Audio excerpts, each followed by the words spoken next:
If it's not a religious observance, I want there to be an internal conversation or a conversation with your spouse about what your giving plan looks like.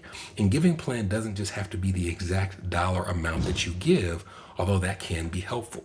I'll give you some examples. A giving plan could be sitting down and figuring out what types of organizations are we going to contribute to in the coming year. It could be, are we going to contribute to multiple organizations or are we going to concentrate our efforts with a certain nonprofit? It could be, hey, we have reached some status in our career, and as a result, we're asked to be on a host committee for certain nonprofits or be part of a sponsorship for a charitable breakfast or dinner. Are we going to participate in these events? Are we going to be a certain level of sponsor?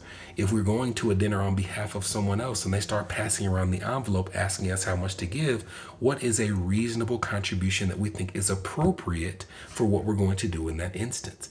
And it's helpful in my experience because when you have that conversation either internally or with a spouse ahead of time, it can prevent you from some awkward situations where you haven't practiced how you're going to get out of it. If somebody asks you to give $1,000 and you either don't have it to give or it doesn't fit in with your spending plan, there's some value in having some scripts that you can say, hey, I appreciate you thinking of me. There's other organizations to which we're planning to contribute for this year. As a result of that plan, we've decided that for each organization, we're going to try to stay within this amount. So that's what I'm able to give. Having that type of conversation can save you from some instances where somebody might ask you to join a board that has a minimum contribution that you can't match, or they do ask you to participate in like hosting an event. And a condition of hosting requires you to give more than you are able to give. So have a conversation internally or with your spouse about the structure of your spending plan for the year.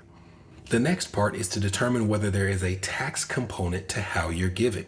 We're going to have some future episodes where we talk about ways that you can give like donor advised funds and donating appreciated stock. But you first want to have an understanding of why are we doing this? Yes, we want to contribute to these organizations, but is there a tax component to it?